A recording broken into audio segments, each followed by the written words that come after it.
Hello friend, आज हम लोग पढ़ने वाले हैं पर्यावरण के वो महत्वपूर्ण प्रश्न जो आने वाली सुपर टेट एग्जाम के लिए बेहद यूजफुल होंगे। तो आइए शुरू करते हैं आज की वीडियो को। पहला प्रश्न क्या कह रहा है कि पर्यावरण क्या है?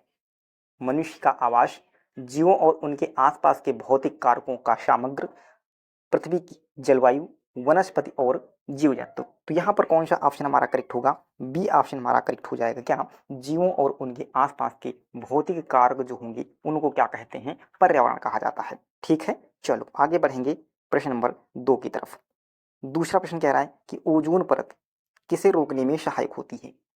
अल्ट्रावायलेट किरणों को, सौर ऊर्जा को, रेडियो तरंग को या ध्वनि प्रदूषण को? तो यहाँ पर ऑप्शन हमारा ए जो होगा वह करेक्ट हो जाएगा। क्या? ओजोन परत अल्ट्रावायलेट किरणों को रोकने में सहायक होती है। प्रश्न पूछा जाता है कि ओजोन परत कहाँ पाई जाती है? तो यह पाई जाती है समताप मंडल में। कहाँ पाई जाती है? यह समताप मंडल में पाई जाती है। क्लियर है? चलो आगे बढ़ चलेंगे अगले प्रश्न की ओर। तीसरा प्रश्न देखो क्या कह रहा है। जैव विविधता क्या है? जैव विविधता क्या कहते हैं? किसे जैव विविधता कहते हैं?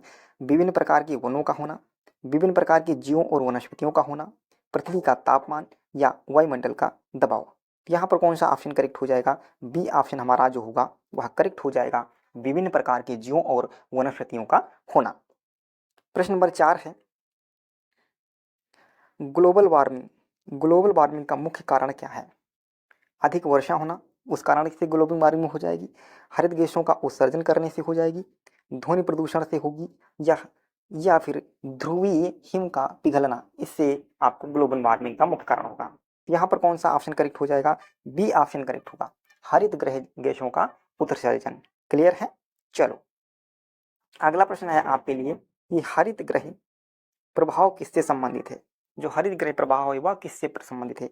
तो सूर्य ऊर्जा से, अवशोषण से तो ये तो होगा नहीं। ग्रीन हाउस गैसों द्वारा उष्मा का फंसना, पौधों की वृद्धि से, ग्रीन हाउस में कोई प्रभाव नहीं पड़ेगा, जल के संरक्षण से कोई प्रभाव नहीं पड़ेगा। तो यहाँ पर भी ऑप्शन आपका कौन सा करेक्ट हो जाएगा? बी ऑप्शन हमारा करेक्ट हो जाएगा। क्लियर है? चलो प्रश्न नंबर 6 की तरफ बढ़ेंगे और छठा प्रश्न देखेंगे। कौन सी गैस ओजोन परत के क्षरण के लिए जिम्मेदार है? कौन सी गैस है जो ओजोन परत की क्षरण के लिए जिम्मेदार है? तो यहाँ पर ऑप्शन हमारा कौन सा करेक्ट हो जाएगा? CFC। कौन सी गैस? CFC गैस हमारा करेक्ट होगा। प्रश्न नंबर 7 की तरफ बढ़ेंगे और सातवां प्रश्न क्या कह रहा है? सातवां प्रश्न है, निम्नलिखित में से कौन जैविक प्रदूषक है? जैविक प्रदूषक और अजैविक प्रदूषक क्या होते हैं?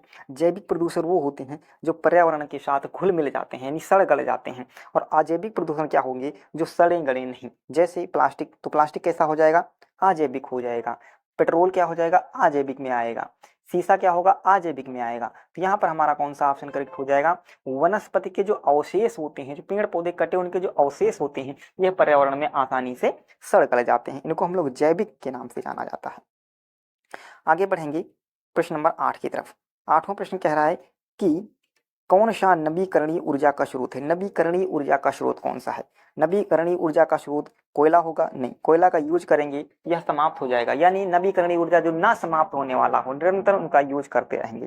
प्राकृतिक गैस ये भी नहीं होगा, पेट्रोलियम ये भी समाप्त हो जाएगा। तो यहाँ पर ऑप्शन आपका कौन सा करेक्ट हो जाएगा? सी ऑप्शन हमारा करेक्ट होगा, सौर ऊर्जा। क्लियर है? सौर ऊर्जा। आगे बढ़ेंगे प्रश्न नंबर 9 की तरफ। 9 प्रश्न कह रहा है कि ध्वनि प्रदूषण को मापा जाता है, किससे मापते हैं? डेसिबल से, मीटर से, लीटर में या किलोमीटर में? तो यहाँ पर ऑप्शन हमारा क्या करेक्ट हो जाएगा? ए ऑप्शन करेक्ट हो जाएगा, ध्वनि प्रदूषण को हम डेसिबल में मापते हैं। क्लियर है?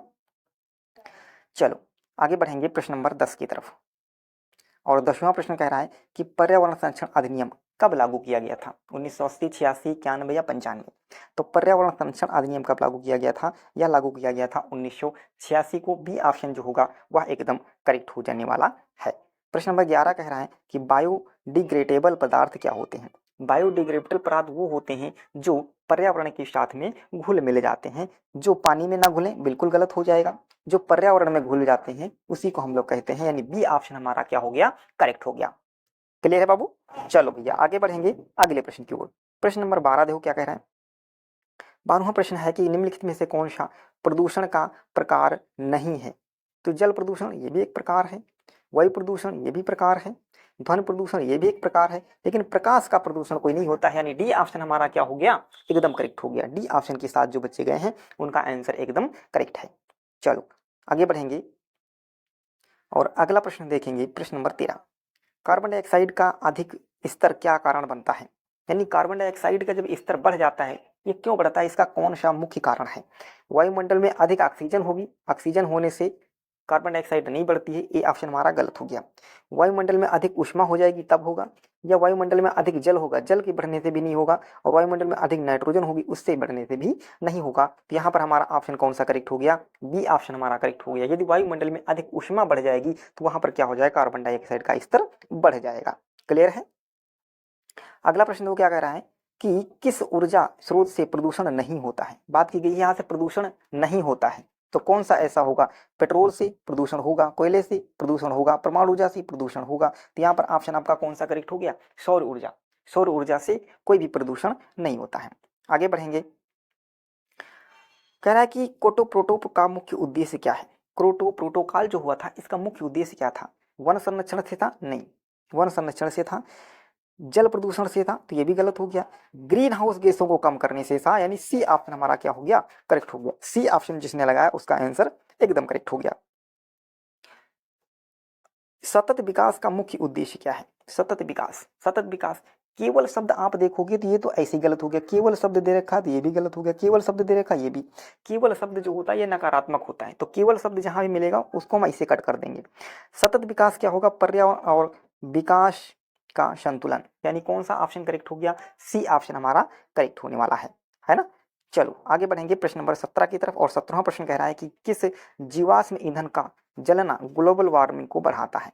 यानी हम किसको जलाएं जिससे क्या होगा? ग्लोबल वार्मिंग जो होगी उसमें बढ़ोतरी होने वाली है।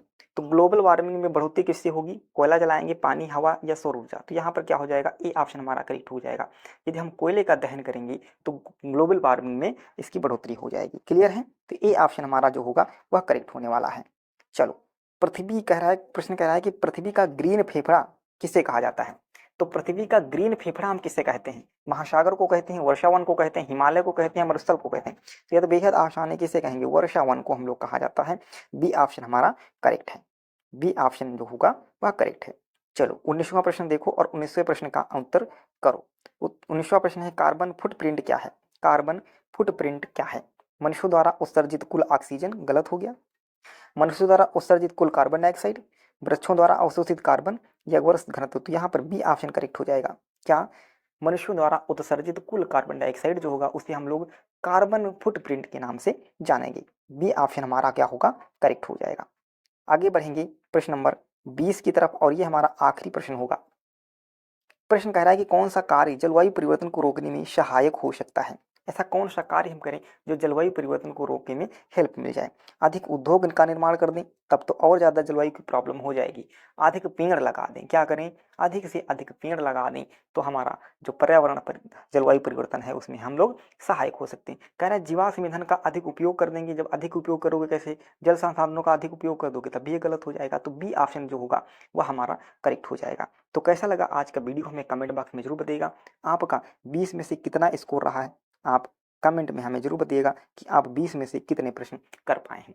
ठीक है, चलो मिलेंगे अगले वीडियो में, तब तक के लिए जय हिंद, धन्यवाद।